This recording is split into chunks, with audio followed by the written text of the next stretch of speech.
Hey everyone, welcome back to the channel. Today we're going to be talking about Sun and Moon Pokemon cards.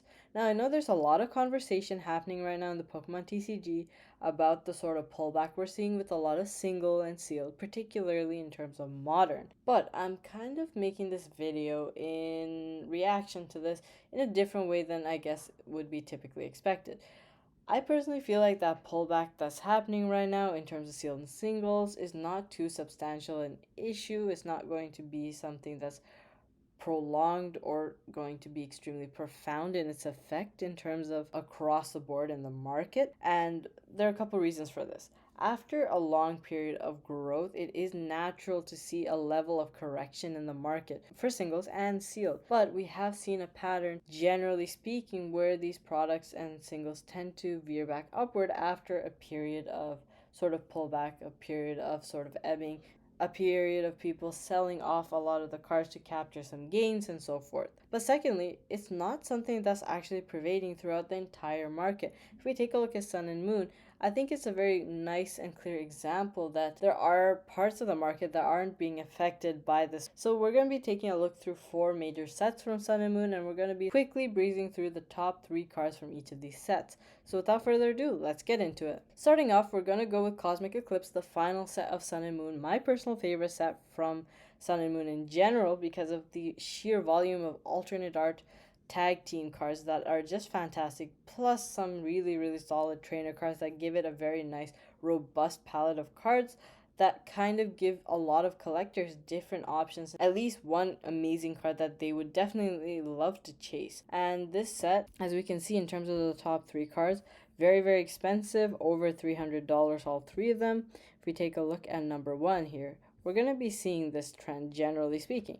If we take a look at the Arceus Palkia Dialga Alt Art, we see that this card has grown 10%. Nowhere has it pulled back. 6 months, up 74%. Over the past year, up 174%. Not really dipping substantially anywhere, maybe flattening at certain points, but nothing too substantial. Taking a look at the Blastoise and Piplup, we see a similar trend of growth, 23% up in the past 3 months, up 64% in the past 6 months, and up 179% in the past year. And finally, we're going to take a look at the Solgaleo and Lunala, similar story, up 2% in the past 3 months, not too big, but not a pullback, 11% in the past 6 months, and 163% in the past year. I quickly sort of breeze through these cards to show how the top cards in this set are not substantially affected by this sort of pullback in the market, right? We're seeing consistent growth in terms of the top singles, top hits. And even if we take a look at the Reshiram and Charizard, which I missed actually, if we take a look at it, 312% up in the past year, and again, no real dips.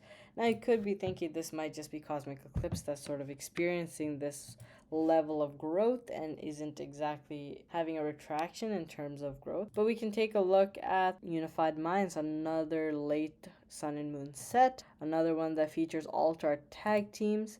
If we take a look at the top 3 cards in this set, we see that the Misty, very slight pullback, nothing too dramatic, still up in the past 3 months. If we take a look over the past 6 months, it's up 10%. Over the past year, up 62%. Full art trainers, so it's not an alternate art. We do have Mega Sableye and Tyranitar, $308 currently, up 16%. 6 months, up 60%. Over the past year, up 113%. And finally, number 3 on Unified Minds, we have the Mewtwo and Mew Rainbow, up 25% over the past 3 months, 37% over the past 6 months, and 55% over the past year. Now, I think there is one lesson to be gained here. Obviously, we're already seeing the trend where Sun and Moon generally performing pretty well, and that we're seeing that it's not a general crash in the Pokemon market. Pullback that's taken place is something that will touch Sun and Moon at some point. Given the general way the market works, where if we're seeing such enormous growth, and you've seen this with the past 6-7 cards I've shown, that the cards have grown over 100% each at least, and really without any pullbacks that are to speak of. But my main point of this video is trying to show that it's not a moment to panic or consider the Pokemon in general is about to have a humongous collapse. It's a thing that happens in general. Always stuck to having quality products, quality singles in your collection, it really shouldn't be too much of an issue whenever these little ebbs and dips happen in your collection. It's a moment where you should actually be considering, do I have things that I really enjoy in my collection that I wouldn't mind if they dip down temporarily? I'm happy having them. I usually use these moments as a time to reflect on my collection and see where it is that I am and where I want to go. So currently, I'm actually quite satisfied with my single collection, and I've decided to sort of take a really strong pause in terms of singles and actually try and move some out of my collection to make room for singles in the future. So that's currently my objective. And so looking at the markets can give you a really, really good opportunity. But moving on, we're going to take a look at two more sets from Sun and Moon just to solidify what we've been talking about throughout this video, just to give a little bit more context and a few more examples. So taking a look at Unbroken Bonds, we have the Guard of War and Sylveon, a very cute card. I do like all of these alt-art tag teams, and it is a really, really nice, unique mechanic that they had in this era, and I really, really hope they bring it back. Now that we've seen Mega come back, I am expecting at some point, at least, we're going to have tag teams return in some way, shape, or form. As we can see, over the past year, this card has grown 130%. Again, no substantial pullback. Taking a look at the Greninja and Zoroark, one of the most fantastic, I think, duos that you could come up with. I do adore these two Pokemon for separate reasons, but generally speaking, they are quite popular ones as well.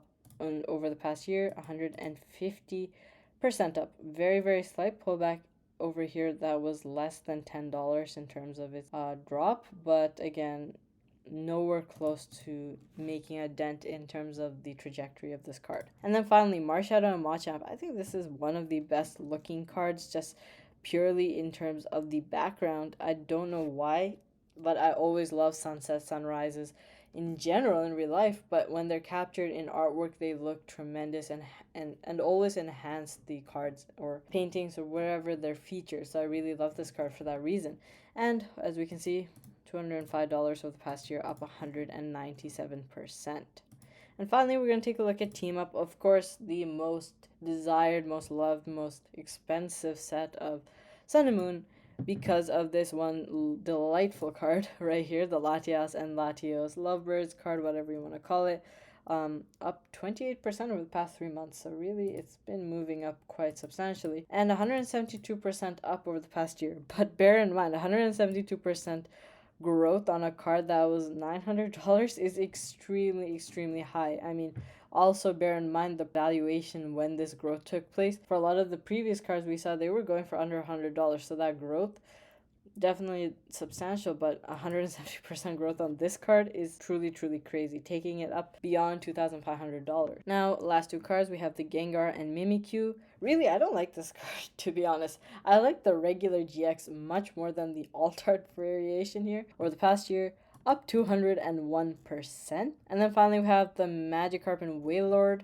Over the past year, up 185%. So as we can see, again, another set yet again that's experienced incredible growth. And honestly, if you are a person who has a lot of Sun and Moon cards, might be a time to consider perhaps divesting, perhaps shifting around the weightage of your collection. If you have very heavy allocation into Sun and Moon, you might want to consider repositioning some of your cards into other generations. It's not necessarily the right choice or wrong choice, but it is something to consider given the very high prices we're seeing right now and the fact that we haven't seen really big pullbacks in this generation yet. Might be a chance to take out some money from singles and put them into sealed. So these are all considerations you should be at least taking note of during periods of peak and boom. Not necessarily to optimize monetarily, but just to have a more stable collection so that you don't have to worry too much about the monetary side and also just enjoy your collection more